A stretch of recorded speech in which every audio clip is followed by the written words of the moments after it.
Okay, somebody made a comment here about my last video saying volatility breakout hedge is nothing but a trend following system.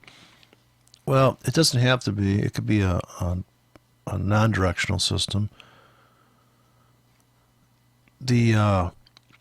Like for instance, there's places on this chart where you could say, hey, it's gonna go down. If you put a hedge on here, say, as soon as you got in this is a 5 pip grid, so as soon as you got to this like 20 pip range here,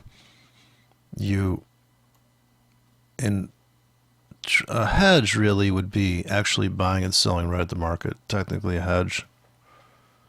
And then you put your stops in. So if they didn't stop you out of this, they stopped you out of the short here and you rode this up. Now maybe this was in a downtrend on the larger time frame. I mean, moving averages, obviously, right? You're in a downtrend. So it doesn't have to be that. And the thing is, the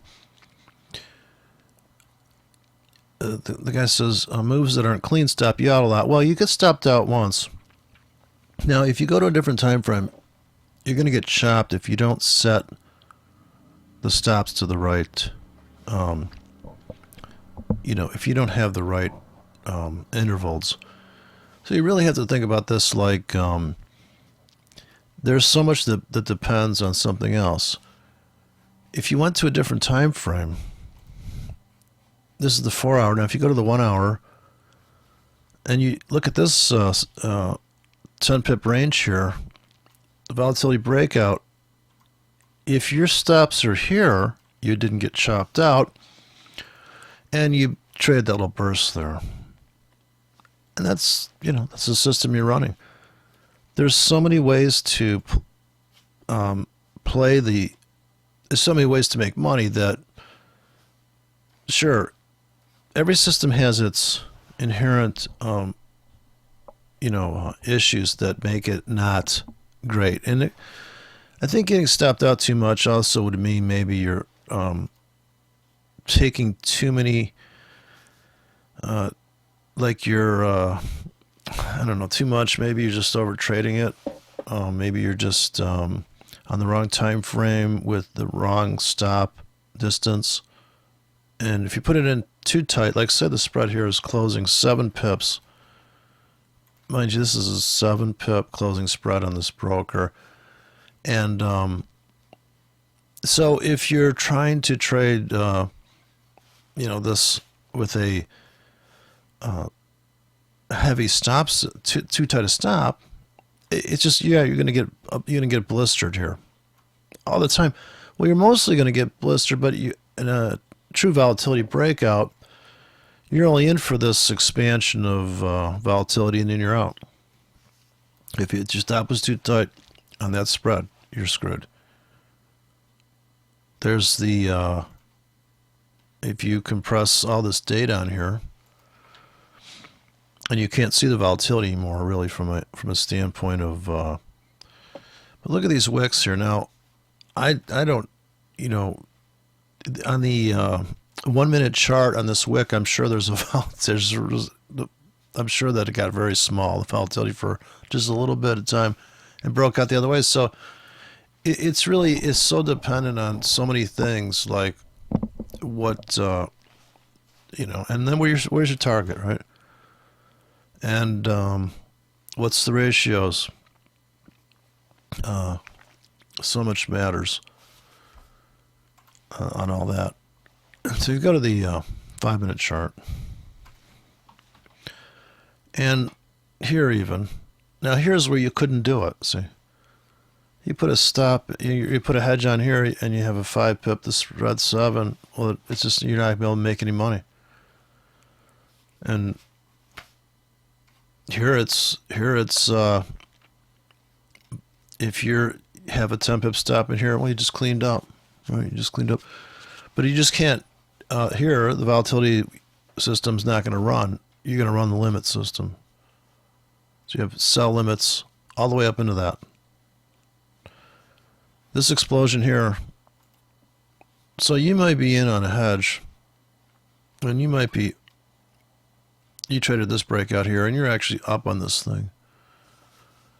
But if you start selling, you can't see it on here, but if you just started selling here with the good old balanced round number for that 15 pip wick, now you're not going to make money in every trade here, because as the market comes slamming back, maybe you've got one that's going to take a profit here, one's going to take a profit here, and maybe you didn't even fill some of the limits up there. But you got to put in the grids. Now, you got to put in these orders. Here, you know this low exists. This 5-minute chart, you got quite a bit of time to put buy limits in here, so that's what you do. You put your buy limits down here. And then maybe your volatility, the robot says, oh my God, let's put in a buy stop and a sell stop here. I'm presupposing the spread's tighter than 7 pips. And you're making some money on that too. So that's what I did today. This thing comes slamming down. I'm buying. When it gets quiet, I'm putting in buy stops here, and here I just kept pressing the button pretty hard, and I really didn't.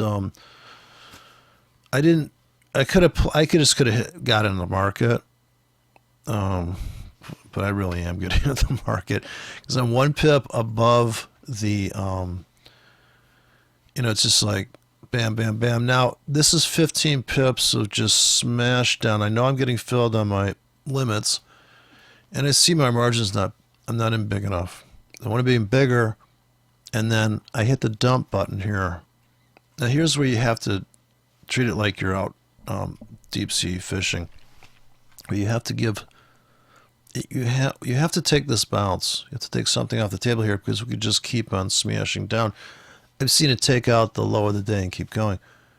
Now, 5-minute chart here.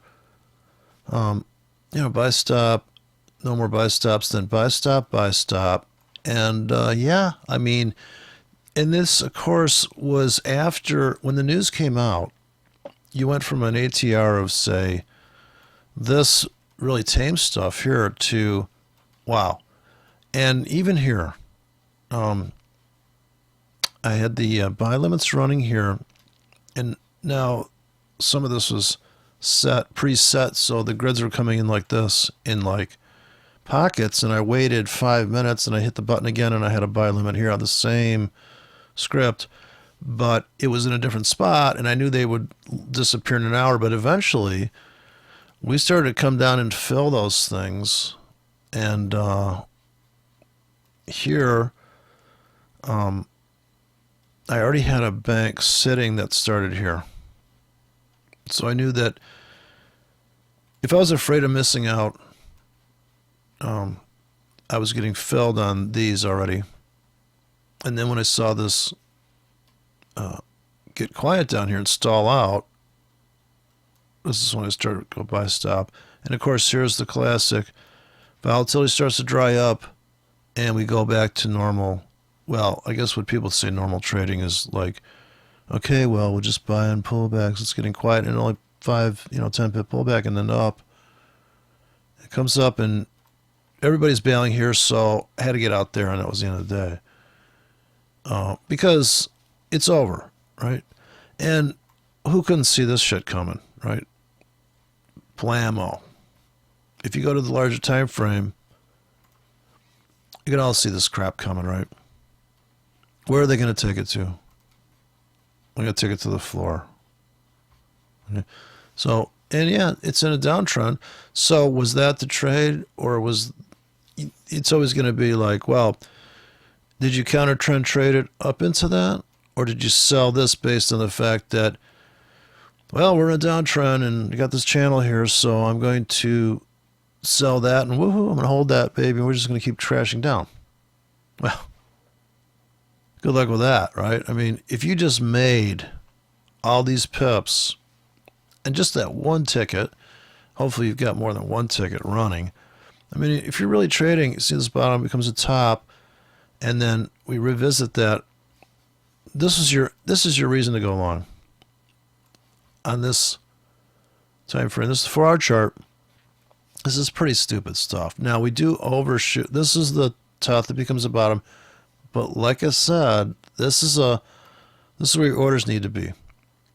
Now here, you come back to this. And there was no, like if you had orders here that didn't get filled, oh well, perfect top bottom, perfect trend line. And if your targets were already up at the top of that, you already cashed out this whole thing. So you have to go, it's all start over next week. But after a move like this, in a lot of ways, trading's easier after, when you see this big spike here, and then blammo, it's harder to trade this stuff if you're looking to make 50 to 100 pips. It's tough because you're like, oh, geez, really? That's all I'm going to make? But this is where, say you're in the 1 hour chart here and you have volatility, when it's quiet, you have a trade plan for the quiet market. And then you're making a few bucks here. Notice even here, where does this rally in the 4 hour? It comes up into this. They keep tagging into that. And eventually they smash it. Where do they smash it to? This bottom. So we want to start putting buy limits in next week down here. And yeah, it could plunge all the way to here, in fact to here, but then we're going to make it all back on the way back there. Right now, the obvious top there's a double top, became a baby bottom here. And, there's a nice launching pad for this. You can revisit that. Now, a 5 pip grid here, you have to think in terms of, what if we come back to here and just keep smashing down? You've got to be able to take the punishment. And as it's coming down, you're getting the higher highs, and then you're putting in the buy stops. So you're locking in, like here, you're putting in the buy stops. And had you not got out of something, they came back and clipped you out. So yeah, you're going to get stopped out too much on anything that you're not taking something off the table. I just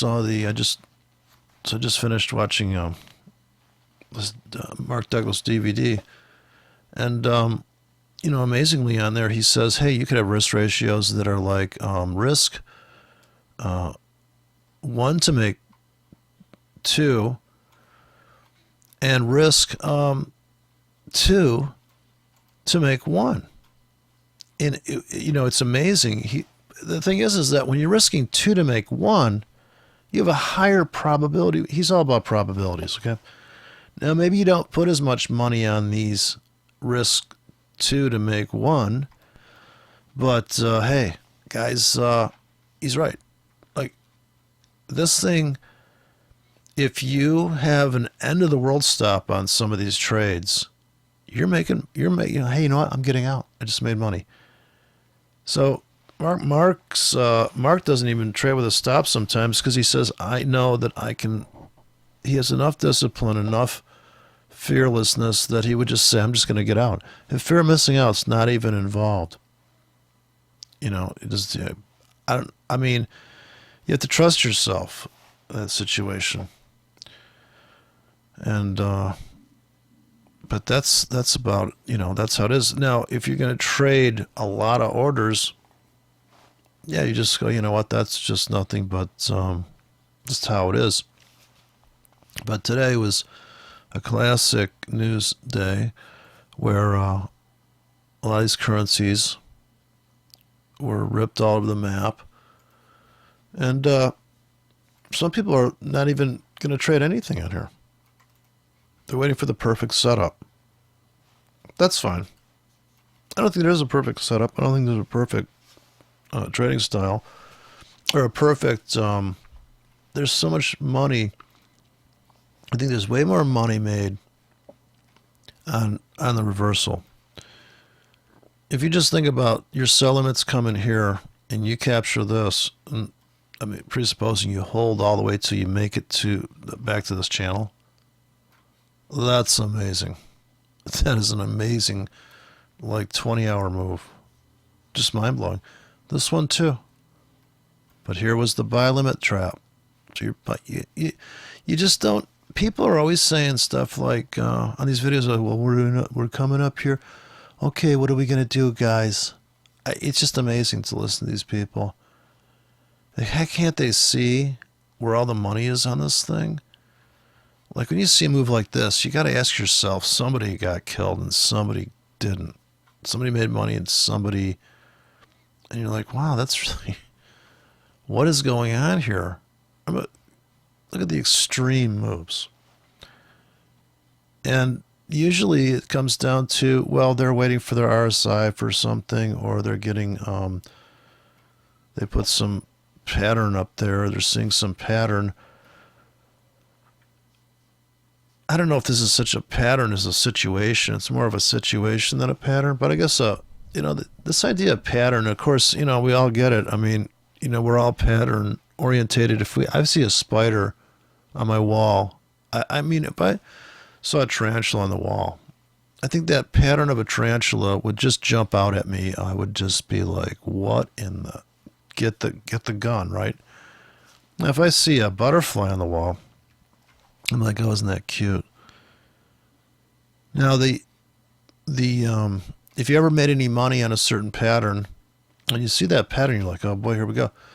Now, if you've been burned by a pattern, and you're like, I can't go and do that pattern anymore, but maybe you traded it backwards.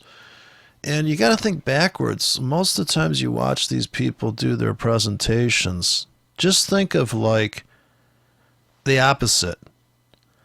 And it's almost impossible for all the, these people, the Stapletons and all the, here, let me show you how to trade people, that they're going to be pretty much mainstream people. These are people that, they probably have a family and they probably don't molest children and they probably just have a normal life. Well, they bring this normal life into an environment, the market, which is just a complete abortion of chaos. It's just, it's not an abortion of chaos. It is pure chaos, and it is absolutely, it's immoral. There's no morality here. There's no ethics. There's no... People are always trying to put these spins. They're trying to spin their own story on top of it. And it's just nothing but like, you're just looking at the inventory of a warehouse. Like if you could see, if you charted like Walmart, okay, Walmart gets, or whatever store gets a load of stuff. And how fast does some of the stuff sell, and then all of a sudden people are like, you know what? I heard that thing's like, people are getting cancer from that. All of a sudden sales drop off. But you could probably see all those sales things. It looks just like this chart. And I just really think you have to trade this like you are, you have inventory. So if somebody comes in and says, hey, do you have any Australian dollar at 75 cents? You're like, you know what? It's funny you asked that, because I do have some right down here for you. And they're like, gosh, we want to buy so much. Do you think you could get a better price? I go, yeah, you know what? I'll lower the price a little bit. And we can do it at that price. But that means you have to have an order sitting there. And I don't think it's really available to most people to put an order down there. Because they'd say, why? Why would I put an order down there? When my RSI doesn't line up, I have no batwing, I have no cipher, I have no butterfly pattern, I have no tarantula pattern. Why would I put an order down there? It doesn't make any sense. But it's not for you to choose what the customer wants. A lot of people... I can't tell you how many people I've met. Not a lot, but the ones I've met, they say, you know what I'm going to do? I'm going to open a store and I'm going to sell this one thing. And I'm like, okay, listen, dude, you like that thing? Not everybody likes what you like. You're not only eccentric, eclectic, avant-garde, out of your fucking mind. Nobody wants this stuff. And these musicians I meet, Got this guy. Oh, he's like, hey, come out and, like, how come nobody likes me?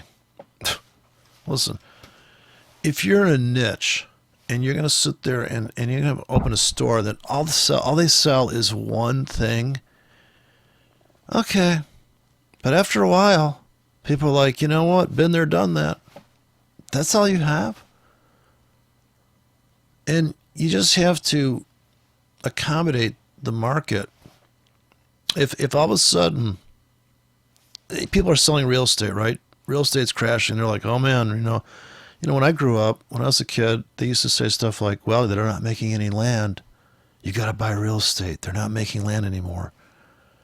What, that's not true anymore? And then you listen to these morons on the internet, on the YouTube. Well, this is crashing. I'm like, it's supposed to crash, you dumbass.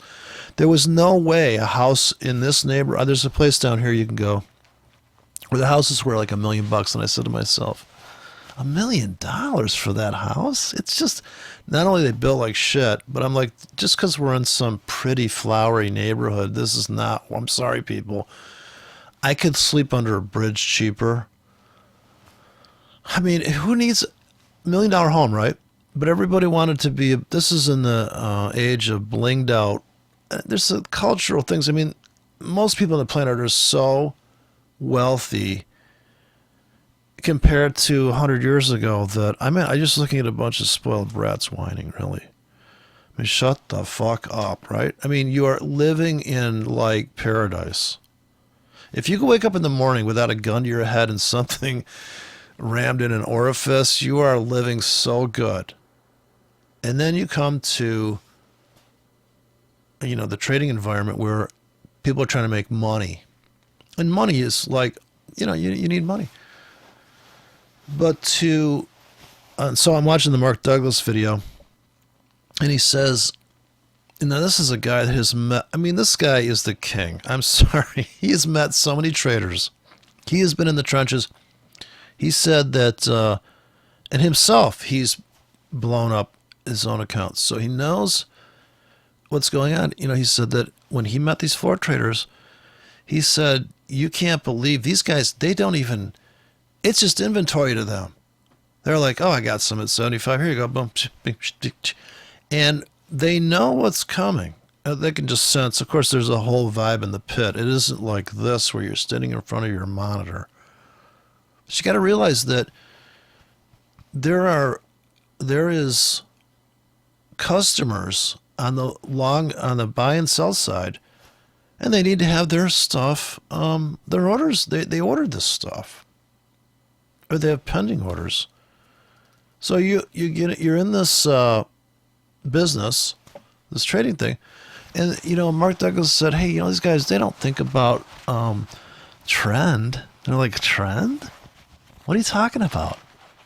And they're making some of these guys are killing. Of course, he takes you through the people that are getting their ass kicked at the end of the week because they do really good in the last day of the week. They have to take themselves back to a comfort zone, right? So like the guy that lost 300 pounds and now he's got to go chow down on food because he's got to bring himself back to who he thinks he is. So, your self-concept is destiny. It's about, you can go to the market, and if you're a victim, there's plenty of places to become a victim in trading. Or if you feel like you're undeserving of money, or you feel like you just want to play for fun. You just want to trade for fun. You've got a day job that makes good money, and you're like, hey, you know what? I always wanted to trade. I know this girl in town here. She's like 30 years old, cute girl. And I see her buying lottery tickets, right? Now, she's not living. I think she's still living with dad and stuff. And I'm like, every time I see somebody buy a lottery ticket, I want to take them aside and thought, have you ever thought of just placing orders on the market? They'd be like, oh, I don't know anything about that. It's so funny to see people like standing in front of a glass of water and claiming they're thirsty. And of course, nobody's. Oh, and then the old thing about trading, and that's another thing that is just so funny when people like Akil Stokes says something like, "Well, I'm not a gambler."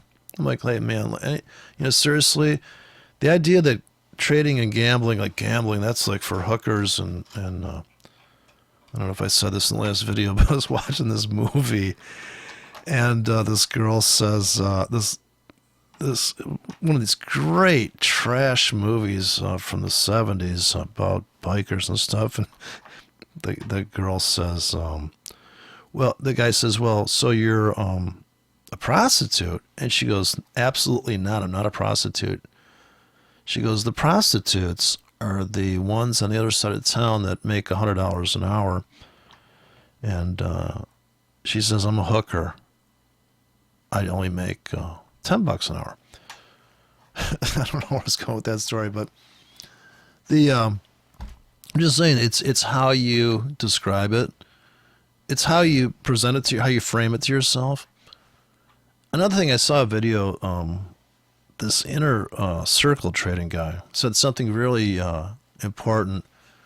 He said that how you frame the market, right? So if I frame this market and I only look at this data, it's completely different than if I look at, I don't know if anybody's still watching the video after I said, but if you frame the market like this and look at this 4-hour channel and go to the daily, look at it, you know, it's a nice fit here, right? And go to the weekly and see just where that's at in the whole world, in the whole scheme of everything. Now, I don't know if anybody's willing to wait to get filled on a buy limit down here. Look at this cute little baby top became a bottom dead on. I always think that's a little conspiratorial. But I mean, this is in an uptrend, right? But look at this counter trend move of a lot of pips. Anyways, yeah, Mark Douglas. What a amazing insight, and really always asking the Ayn Rand question of like, how do you know what you know? Like, how do you know this is true? You take yourself through all this stuff. The only thing with Mark Douglas is a little funny is that he gets a little bit frustrated with the audience. Everywhere I've ever been, this guy is saying stuff like, "Come on, people, like, come on, you know, can I get it?" Because he's really, person that knows that much, you kind of intimidate. You're like, okay, listen, I'm just listening. You know, you just keep talking. I'm not going to argue with you. Oh yeah, for the harmonic traders, this is your harmonic here. See how perfectly that lines up to close. But that's the angle of this market. That's all your rollovers, and this is kind of nice interval here. So yeah, what's the next thing? Yeah, you want to be long this thing in the long run, right? This is your kick back to the entry to go long. But can you handle the ride, the volatility on this puppy? What are you, nuts? Now you copy this line over.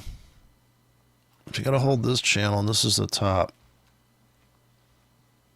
This could go on forever. This channel within a channel. But if you're living in the moment, this is the weekly chart. If you go to the daily, you're like, well, Jesus Christ. Come on.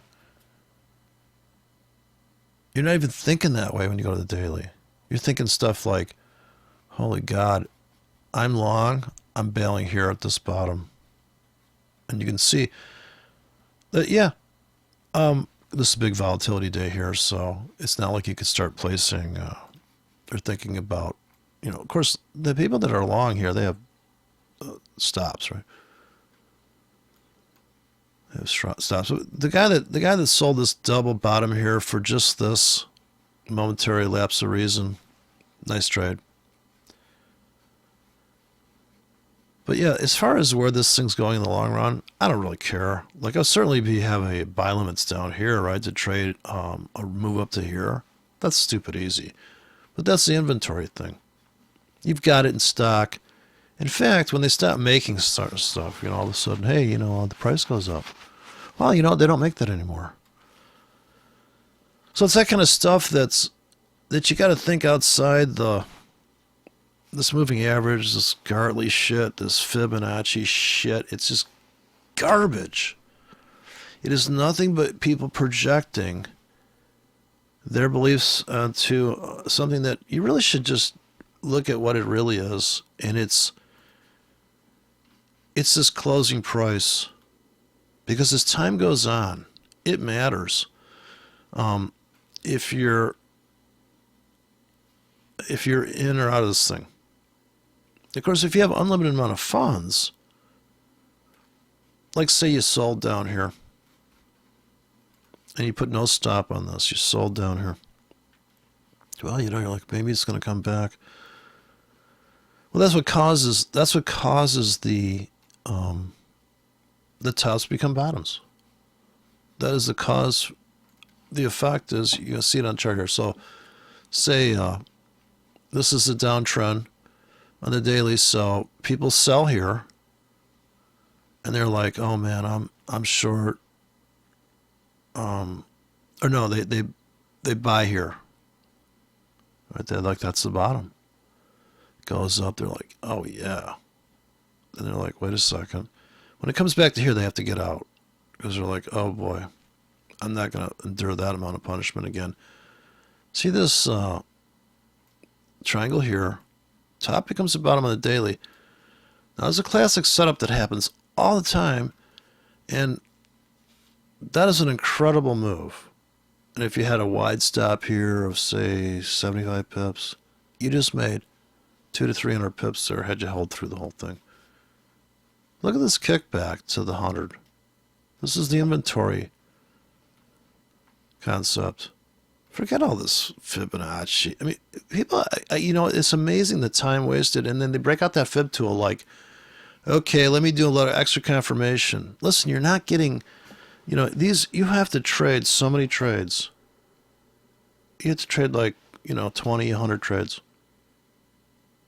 Because another thing Mark Douglas says, people think that the trade they're going to trade right now, they have expectations built around the outcome of that one trade. That is really, that's how it is though. Nobody's going to get married to somebody and they want to make a baby. They have 2 kids, right? Man, they just cherish these kids, right? They're not going to sit there and go, oh, we got 2 kids. Hey, one gets stopped out of one. We still got a kid. No. So I was going to say that kind of heartfelt Achilles Stokes mentality is so inappropriate when you put your trading hat on. You just can't be that person anymore. You literally have to be just a dick. You have to be an asshole to make money trading. I'm not saying you have to be I'm saying you have to be like, I just don't care. I don't care at all. In fact, where'd you say your stop was again? And just put in the fear, right? All that fear. You're making money off of people's fear. But that's what a movie maker would do. A movie maker would make a scary movie. People come to see it. He's making money off of fear. I don't know. People approach like I said, most of the people that are selling courses or showing trading, and I'm not saying that I'm a serial killer, but I think a serial killer would be a great trader. You just like I said, go to a prison and give a guy a tablet and say, hey, listen, I need you to put orders in this. Absolutely. You'd have to really just say to people, look at where's the it's placing orders. And another thing, it's math. It's really just math. But this is so far from, when you say trading is just math, people say, yeah, but where's the romance? I go, well, wait a second, I got a cipher pattern I can show you. And then people get all like enthralled with the idea that, wow, this is it, man. Now, I've got books here. Look at this one by logarithmic spirals and Fibonacci and all this stuff. And sure, it works, but it works sometimes. But only because you just happen to stumble across, like sometimes a metric wrench will fit on a standard inch wrench. Just because they happen to coincide at some point size-wise. But there is absolutely no way that you can just take one of these tools and drop it on there, and just like the Ginsu carver or whatever, you can't just go, here you go, bang. Okay, next question. No, because if the store down the street has a power outage and all of a sudden people are coming to your store and they just bought out all your stock, that's the real world. And the market's the real world. And can the market revisit? Another thing is, can the market revisit the same thing? And look at this punishment here. Look at these. Look at the banging on this puppy. I cannot. I'm sure people, fortunes are made and lost during this phase of just bam, bam, bam, bam, bam, bam. Now, that is so hard to trade for a trend person. Look at this double bottom here in the wicks. That's so hard. So yeah, trading's hard because it's not. You just can't take your normal life and apply it to this. And directional trading is just. It's so bizarre. Well, it's so tied into the thought that if you have a trading account, I guess it's like you have a car. And you say, well, why do you have a car? Well, I want to go somewhere. Where do you want to go? But the market, where the market wants to go. Okay, so your car, you're like, hey, well, I get in the car, you don't just drive in circles. But the market does. It doesn't make any sense. This is just very brutal, especially, and then think of, on top of that, to make it even worse, some poor slob here has a moving average running a 21 EMA. A 20 EMA he's got running on this stuff going on. How's he doing? He's getting clobbered. Because he doesn't realize that he's in a party. He's at a party and, there's stuff going on he doesn't even know about. And it's affecting him. And here comes the police, because it turns out the party was nothing but a place to come and get drugs. And he's like, yeah, but I'm wearing my party clothes and I put my moving averages on. And look, I'm all dressed up in a Gartley, and I can't even believe what you're doing to me at this party. That's vicious. The market's just vicious. And people want to try to smooth it out. And they want to see these patterns and stuff. But I don't know. I'm just rambling. That's the whole point of my videos, is just rambling. But I think if you can start to mentally picture that when you see the market for what it really is, and it's just nothing but the market trying to get a deal. And I would say the market, I would say it's like the mob. It's like the herd. It's like the people. You can't direct say all of a sudden people say, oh, there's this new kind of food people like. It's hard to cause that to happen. You don't have enough money, just like you don't have enough money to move these markets. Now, Mark Douglas speaks of people that are dynamic traders that can actually move a market. They can actually go in there so big that they just start buying. And there's no more, it's just, you create a price vacuum. And it's hard to do that yourself and say, well, this one food's going to be the most popular food on the planet, because I'm going to go out and advertise. If you have enough money to hype a certain kind of, it's so funny how they glom onto something and, oh, this is the thing, man. And that'll go for like a year or something. And of course, if you're stuck holding all the inventory of that, it's got to go on sale now. Now it's deep discount. And so all moves come to an end. But I think you've got to sort of to really be on the cutting edge of trading. You can't see it so much as here's the uptrend. Here we go. Up, up, up. Yeah, bammo. But the whole time that was going up, you definitely had a vacuum forming. And it's just and this is the price vacuum. I think Mark Douglas speaks of a price vacuum in the trading pit when there's nobody, everybody's staring at each other, and nobody has a price, and also the next price happens to be a gap move. You don't see a lot of gap moves in Forex because it's too liquid. There's too liquid. There's guys that are just looking to make 3 pips, 8 pips, 10 pips, and that's why I know it doesn't look smooth on here, but if you're on the 1 minute chart, you're like, okay, yeah, it makes total sense. But that's the thing. I mean, you can get carried away in too much analysis, not realizing that the place that you're at, I mean, this environment here, look at this move, never look back. This is a daily chart. This thing never comes back. What in the hell is going on here?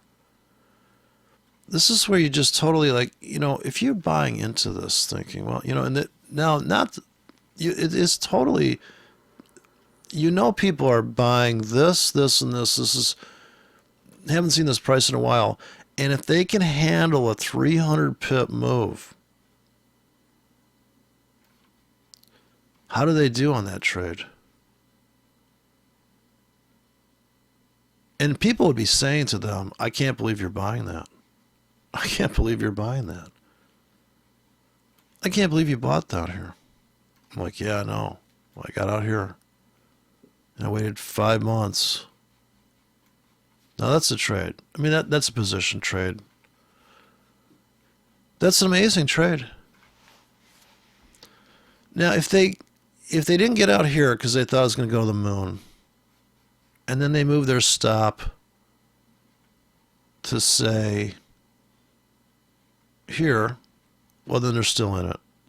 They moved to here, they got stopped out, and they're like, I wish I should have got out here. But the market doesn't know you're in. That's one thing. The market doesn't really, it may seem like the market's coming after you, market's out to get you. That's only because, as Mark Douglas would say, you haven't accepted the risk up front. So you really need to get to the point at which, like if you owned a store, would you really be upset?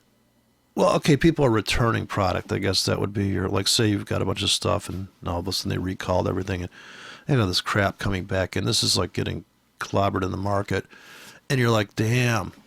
But if you take it personally, these customers are only doing what, say all of a sudden it turns out this thing causes cancer, this kind of food, and all of a sudden you're getting sued and all that stuff. But you had to know that going in. As soon as you decided that you were going to deal with the public, you have to, endure that punishment.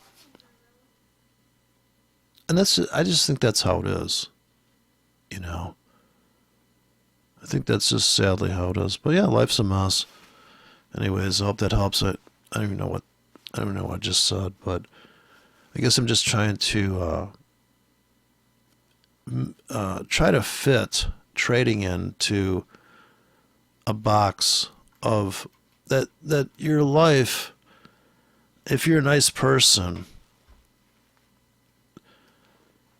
it's tough. I met this one guy, this one trader who, and somebody told me, well, he's got a problem. And I go, well, what is it? He goes, I don't want to say. I'm like, okay, great. Thanks for, and really super nice guy, but not a good trader. But oh my God, just great guy. And I don't think he's dumb. I think he's just, of course, and ultra careful, really careful, nice guy.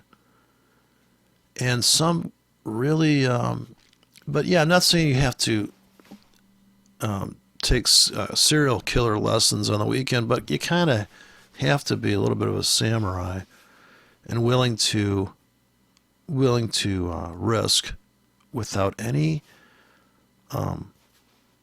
without any feelings attached to getting stopped out. So when people say you get stopped out too much, it means they don't like that. But you gotta like getting stopped out too much. It's not really, it's not a game for winners. It's a game for conditioned. You have to be so good at losing to win. You have to embrace. Another thing Mark Douglas says is you have to embrace the loss. When you get stopped out, you just have to say, yeah, love it. I love taking profits. I love getting stopped out. You have to love the process of trading. I think a lot of people approach it like, hey, I don't like my job. I want to make more money. I'm going to get into trading. I heard that's very lucrative. But you've got to enjoy the recalls, the pissed off customers, the deliveries that didn't come in, okay? The slippage, which is broken items. You know, you receive broken items. Now you got to fill out paperwork. You got drama. You're losing man hours. You've got to love, this is not the picture, the Americans with the American dream. This idealized thing that people are seeking, and then they bring that into the trading world. An idealized, listen, this bat pattern, it's the shit. Man, that is really setting yourself up for disappointment. And you might make money with that thing, but can you handle all the bad patterns that are going to show up? And imagine there is a spider on the wall, and it turns out it's a butterfly. Or there's a butterfly on the wall, it turns out it's a spider because there's a new species out there. But that's what trading would be like, living in the jungle, and they're like, I never saw that bug before. Every day we're seeing new bugs out here. What the hell? I don't even know what these things are poisonous or not. But it's a treacherous environment. And even if you're right about the direction, if your stop was too tight, they kicked you out and they ran the other way. So you can see all that. When the news comes out, you'll see it. You'll see the market spike into inventory, rip the other way. Yeah. Customer came in, right? This is like when Christmas comes and there's some popular toy, bunch of dead mommies trying to buy toys for their kids. Come on. They come in there, break the door down and get this thing. Guess what? Next year, kids are throwing this toy in the trash. That's a spike in the market. It's a market spike. And the weird thing is that you're making money from those kind of raids, price raids here.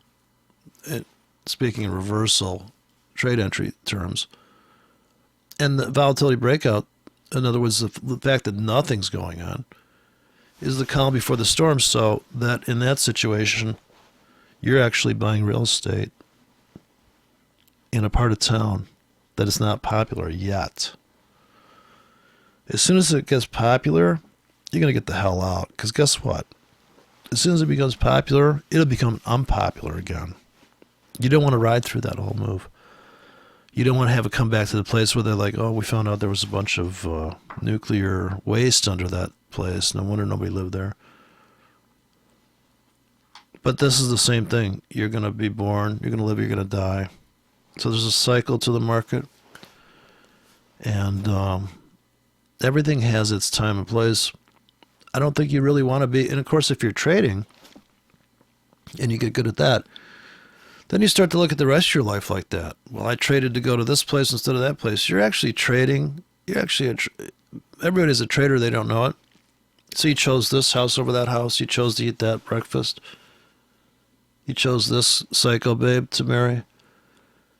You traded all that stuff.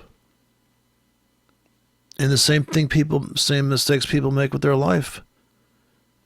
They would gauge. They aim at something, the trend of their life. They aim at a target, like a trading target.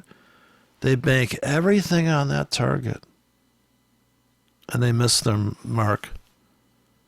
And maybe they've held onto that trade their whole life. When I get to be this, I'm going to do that. Okay? May never make it. Maybe you do make it. And even if you make it, that can actually be, say you make your target. Did you ever make a bunch of money trading and then you say to yourself, that's it? Man, I thought I was going to feel better about that. In fact, it's certainly more exciting to not know if you're going to win or lose. I mean, that's certainly the fun, right? You get there and you're like, okay, okay. So maybe you go back to losing because it's more exciting. Or maybe you go back to just over trading because you just like the idea that you're in a unknown outcome. It's a proven fact. People love. That's why they buy the lottery tickets. So the girl in town buys the lottery tickets because she's like, I don't know if I'm going to win or lose. If she knew she was going to win, if people knew they were going to win on lottery tickets, do you think they'd buy them? They might, but it's kind of like a Twilight Zone episode where they're like, you know what? I'm so sick of scratching these I know I'm going to win. What fun is there? So unknown outcomes is the people done tests. If nobody knows the outcome, they're more likely to play. And in fact, go to any casino. The chance of winning is so small that it's more exciting, right? Because if you won half the time, you're like, whatever. This is like the attraction is to that's what romance is. You don't know what's going to happen. But anyways, it's just I just think that it's whenever I mean, you could go on the internet all day long on YouTube and bring up video after video, and you're going to see. Everybody put their notions on top of that, of what they think the market is. Oh, look, I got cloud. I mean, not to mention cloud trading. Holy God.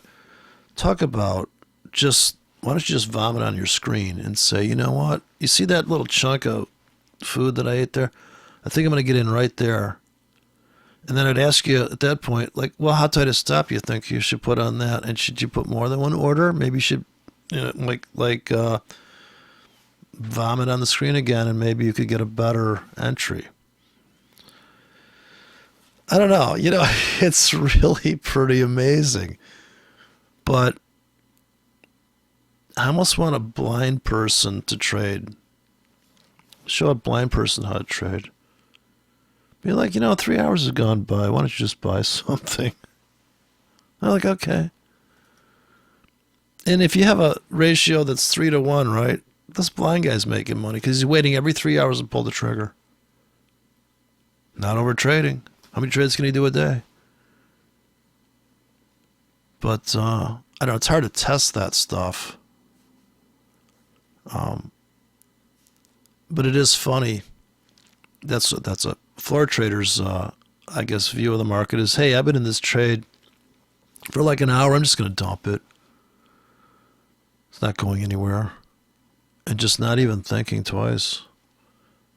As I'm speaking of, obviously, a successful floor trader, there's people in the pit that are just, if they still have any trading, there's trading pits, I guess, are still around. But this Forex thing is just a giant net pit. I mean, it's literally another thing you could do is if you really want to get a little trading pit kind of scenario going, get about 3 demos running, get one instrument, look at the tick chart, trade, get the fastest data feed you can get and get the worst data feed you can get. Open an account with the worst data feed, the worst broker, and then watch the broker that's the demo, the first on the the faster feed, and just arbitrage. Just, hey, I can see that I can already see where the market's at, and you got your crappy broker with a slow server. Just get in the trade. You know it. You know where it's going. You can see the breakout coming. Trade like that. Of course, you got to be babysitting the market on that. That's not like a pending order issue. That's if the breakout, or you're just sitting there, looking at two tick charts. You got your finger on the trigger. It's the other way to go.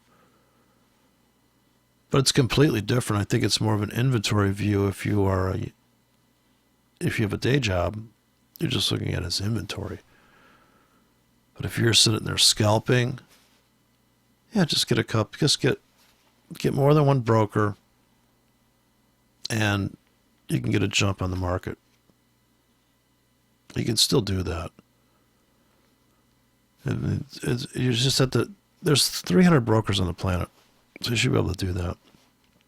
Of course, there's only about a handful that of really fast big brokers, probably. So there's a lot of schlocky brokers out there you could trade against. Because trading against, right, you have a jump on the price. Anyways, that's my daily rant here on the market.